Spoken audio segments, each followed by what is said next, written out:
Kasayan, may share lang ako sa inyo. Ito. Ito palang regulator ng Rusi. Maganda siya sa Motorstar 125. Ayun siya, tutukan mo to. Rusi MP, Rusi Passion. Ayun siya, Rusi SS, SS110, TC TC125, 175. Ayun siya kasayan na. Ito yung niya, yung tatak niyan. Paligtad ba? Ayan siya kasaya na Rusi MP Surf. Ito, pwede siya sa maganda sa Motorstar 125. Paano ba gumagana ang regulator rectifier nito? Paano siya nagbubukas ng headlight? Ito siya kasaya. Ito yung kung tawagin natin, hindi siya battery operated at hindi rin siya stator. Ang tawag sa kanya ay regulator drive. Ito siya ba? Magkakasupply siya pagka nakabukas. Ito yung ganito. Pag nasupplyan yung yung regulator rectifier niya, umaandar na siya. May supply na yung positive at negative. Tapos umaandar na siya.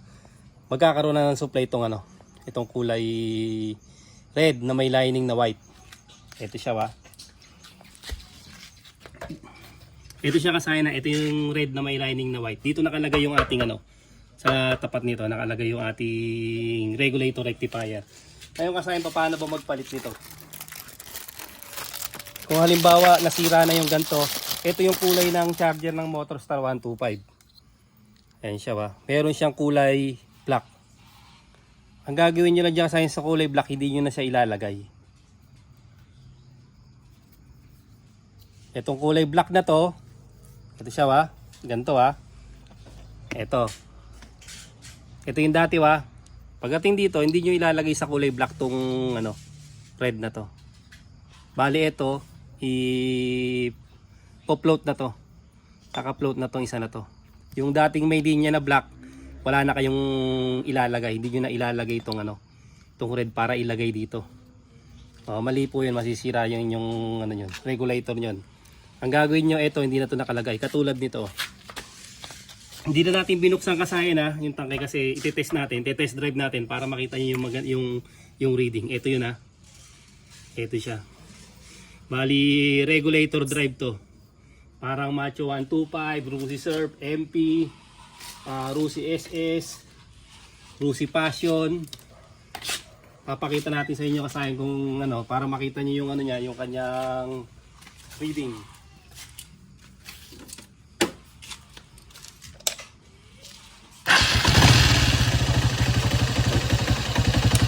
Natin siya lagay natin sa ground, tapos lagay natin dito. Yan siya sign mauubos yung reading yan. Okay, wala na nakapatay siya, pero may konti siyang yan, nawala na. Buksan natin ngayon, pansinin nyo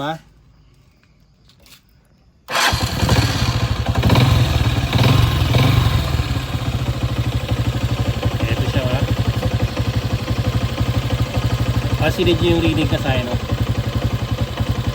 tingnan mo yung reading ng ating voltmeter. Okay, dito reading nito. Reading ng galing regulator. Ayun siya kasaya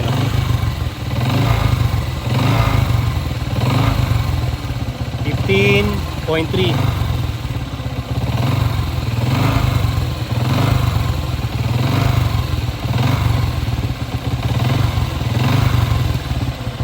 Ngayon kasayin, itong red na yan yung nakalagay sa headlight.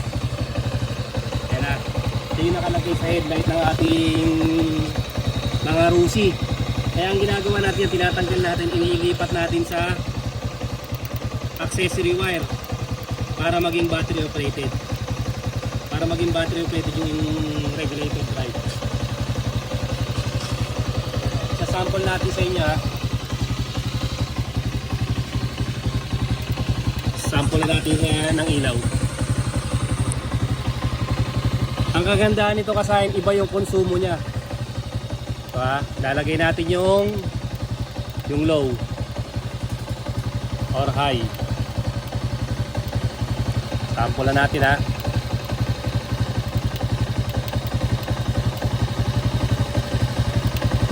Tapos pag meron na sa supply, siyempre negative para gumana ilaw. Ay siya kasaya na.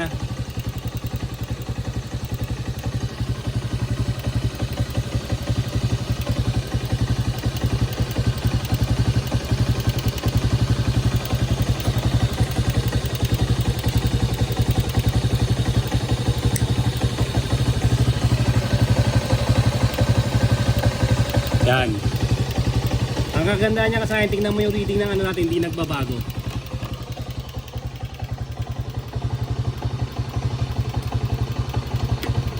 Ayan ha, tingnan mo ha. Ayan lang. Ilalagay tayo ng negative kasi mainit eh. Lipat natin yung negative natin. Dito baka may negative dito sa ano na to. Tingnan natin dito baka may negative sa kabila, sa body ground. Yan, lapit mo.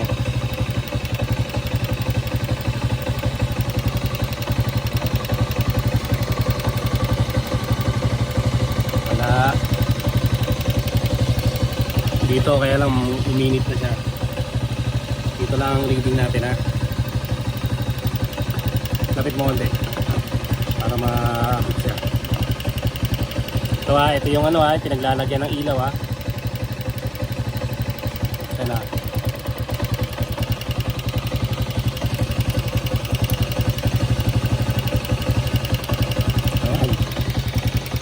Ayan siya kasaya na. Ayan yung ilaw niya. Tapos pansinin nyo dito, hindi nagbabago. Kaya ano. Ay, tay.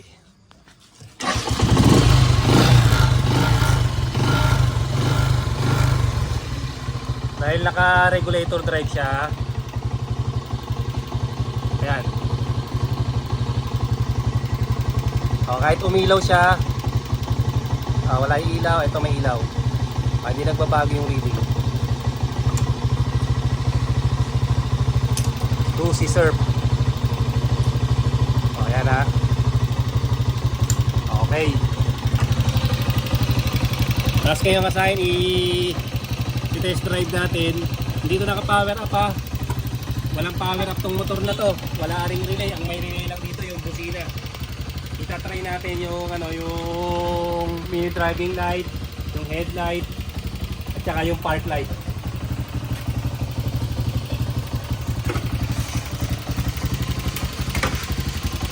Ang may relay lang kasahin yung busina wa, atras ka dun.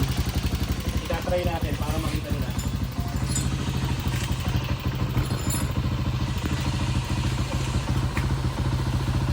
Atras ka wa, para i-test drive natin.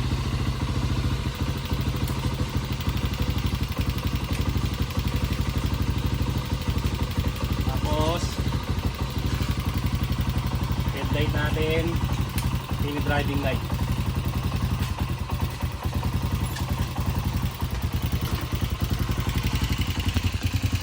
Gamit ang regulator rectifier ni Lucy. SKS 110 gani ha. Tara, testing natin.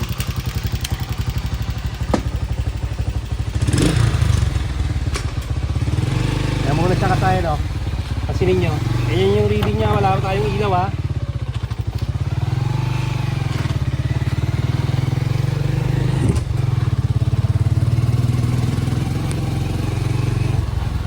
Okay yung reading ha. Wala pa tayo dyan ha. 14.5. Park light tayo. Walang relay ito kasayan ha. Walang relay. Ang may relay lang dito yung busina natin. Hindi pa siya naka power up lines ha. Ito siya, headlight, tapos yung headlight natin ha, padaanin muna to bago tayo magbukas ng mini driving light, bago natin padaanin ng ano. Okay, ito na yung ating mini driving light. Ano yung mini driving light natin ha, low, high, low, high. Yung mini driving light natin kasahin ha. Ito yung reading natin. Ayan o, napakaganda ng reading kasahin ha.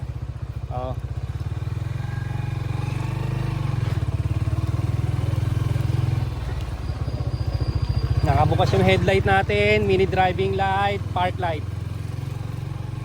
Ayan siya ha. Ayan yung reading natin kasaya, no? Okay, 13 volts ha. Ano lang tayo, chill lang yung takbo natin. Naka-high tayo ng headlight, tsaka naka-high tayo ng, ng mini driving light. Galing sa XS ha, pwede sa Surf, pwede sa Passion. Yung regulator ng Rusi, yung regulator drive. At try din natin yung busina kasayan ha, kung kaya pa niyang tumunog ng malakas. Kasi ang importante sa motor, maganda yung charging.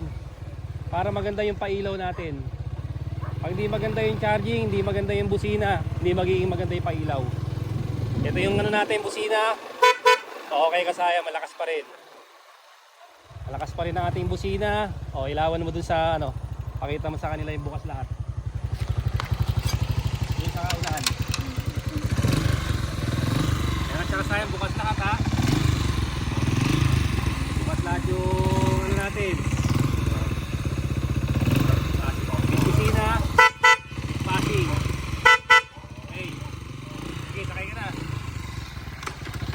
Ayan yung reading niya kasaya na. Naka-park light pa tayo niyan ha. Okay, 13 volts. Palit tayo ng park light. Blue naman ang gagamitin natin na park light. Ayan na siya.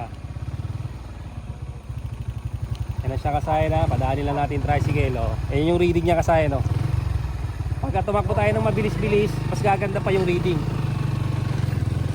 Ayan siya kasaya. Bukas yung natin ha. Nakabukas yung ating lahat ha. Walang relay, ang may relay lang yung busina. Busina natin, malakas pa rin, may passing light pa siya. Nasa high yung passing light natin kasaya no. Okay, 13 volts tayo ha. Okay na okay ito kasaya, wala itong magiging problema. Okay na okay yung niya. Yung regulator rectifier ng ng Rusi.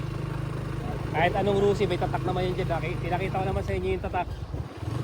Mga Surf at saka yung mga mga Passion, pare-pareha sila. Macho 175. Ayan siya kasaya no. High tayo. Yan, high. Okay. Yung reading natin kasaya hindi nagbabago ha. 13 bukas lahat, park light. Pati yung tail light natin, nakabukas pa rin yung tail light natin kasaya na. Okay. Okay na okay yung natin, yung charger na ginamit natin ha. Hanggang dito na lang mga kasayan. Salamat sa panonood.